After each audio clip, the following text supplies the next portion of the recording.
All right, taking that locker room talk to the newsroom, and we've got our very own Brody. Yeah. Good morning here. Good you had morning. A big baseball game with the youngin yesterday. Yeah, How'd that go? up late last night. It didn't go so well for the amazing Mets of Atlantic Beach. They were undefeated all season. Yeah, they lost their first game of the season in the playoffs. So, it just wasn't meant to be. You got to face some adversity, come back. That's right. It's the journey that matters, and they had a great year. They did have a great year. Okay, and we're on this journey, Brody, that's not good. Here we go. No. We're talking wildfires today. Yeah. Another red flag warning, which is the highest fire risk. So our stat of the day, let's go to the board. And you and I have been going over the numbers this morning and crunching them.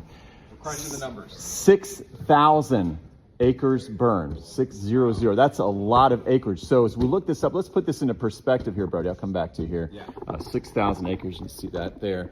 We look at that, and let's think of this in terms of maybe the Disney theme parks a lot of folks are familiar with. So we got Disney World, Epcot. What does this all come out to? 6,000 acres. Right. Okay. So if you take into consideration the three main parks of the Disney theme parks and the parking lot and all the hotels that are adjacent to those theme parks, that is half of the size of this. That is about 3,000 acres, close to 3,000 acres. We're at 6,000 acres. Unbelievable. Right now for these. So you're talking 6,000 acres. That is the size of Key Biscayne.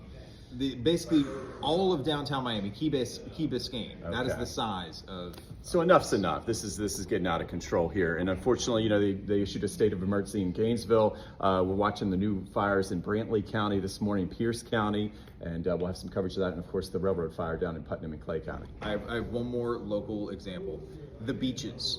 Jack's Beach, Neptune Beach, Atlantic Beach. Those add up to 6,000 acres. That shows you how big this is. Okay. So if you go from Jack's Beach, Atlantic and Neptune, that's the size of this fire. All right, there you go. So enough acres have been burned. No more, any spark can cause a big wildfire like we've seen. I think today the wildfire peaks as far as the threat goes. It'll be the highest on the scale. And then I do have some better news. Of course, we're streaming through 9 a.m. We'll have a little bit lower fire risk starting to set in tomorrow, but today it's going to be tough. In fact, on our high-res futurecast, I have a map that's full of smoke. We got smoky sunshine today.